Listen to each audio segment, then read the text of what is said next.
The animals which are present in the nature, depending on their food habits, they are broadly dividing into mainly three types. One is herbivores, second one is carnivores, and third one is omnivores.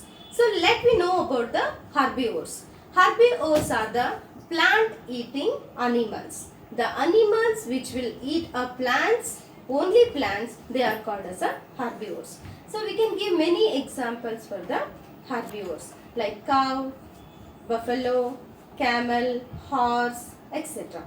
And next type is a carnivores. Carnivores are the flesh-eating animals.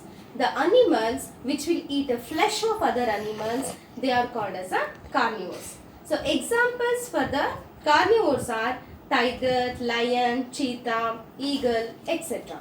And next type is a omnivore. Omnivores are the such animals which eat both plants and animals. So examples of these omnivores are human beings, cat, dog, deer, etc.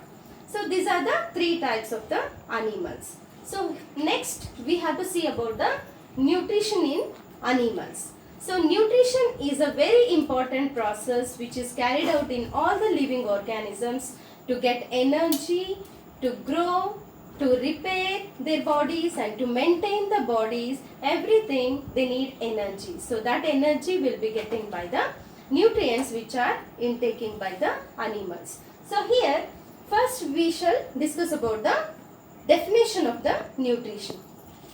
The process of obtaining food and then using it for obtaining energy, growth and repair of the body is called nutrition. So why we need nutrition? We need nutrition for getting energy, we need nutrition for growth and repair and maintenance of our body. So here by getting this nutrition there are mainly 5 steps are going to involve. So the 5 steps are ingestion, digestion, absorption, assimilation and egestion. So let's talk about this one by one. So first is ingestion. So the intaking of food molecules into the body, the process is called as ingestion. So as we all know that the food which is present in the nature, it is present in the complex organic form which is not soluble in the water.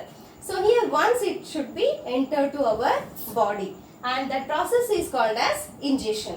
And the next step is digestion. Whatever the complex food molecules will be entered to the body will be going to digest inside our body by the digestive enzymes. So that process is called as a digestion. And next step is the absorption. So whatever the nutrients are present in the digestive food material will be get absorbed by the walls of the small intestine and it will be reaches to the blood streams. So that process is called as absorption. And the next step is assimilation. So the absorbed food materials which are present in the blood streams will reaches to all the parts of the body. And each and every cell will get energy by this process. That process is called as assimilation. And the next step is egestion. Egestion is a process where the unwanted food molecules which are present in the digestive process will be thrown out by the body. So that process is called as egestion.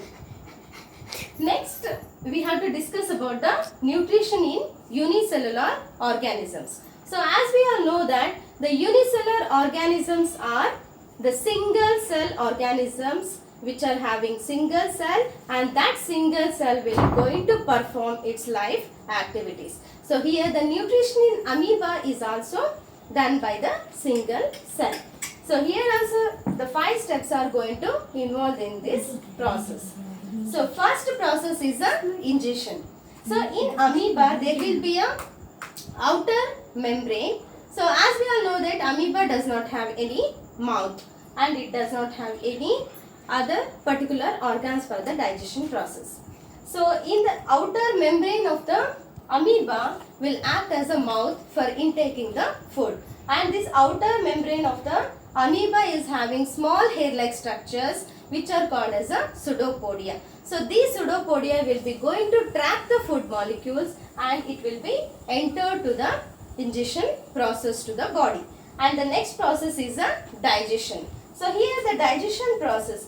Once the food molecules will be going to enter to the body of the amoeba, there will be a vacuole is going to create inside the body. So inside the vacuole, the food particle will be present, and the digestion process will be carried out by the digestive enzymes. And the next step is absorption.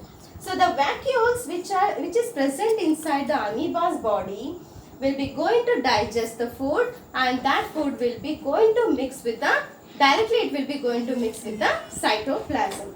So that process is called as absorption. And the assimilation process is the cytoplasm, which contains all the nutrients which is present in the food, will be supplied to all the parts of the body, and the growth, repair and maintenance of the amoeba's body will be carried out by this process. And the next last step is the digestion process. As we all know that the unwanted or the undigested food materials which are present in the food will be thrown out by the amoeba by this digestion process. So here for digestion process also, the amoeba does not have any particular organ, but so the cell membrane only will accumulate all the waste material up to certain amount, then it will be thrown out from the amoeba's body. So these are the 5 steps which are involving in the nutrition in amoeba. And next unicellular organism, that is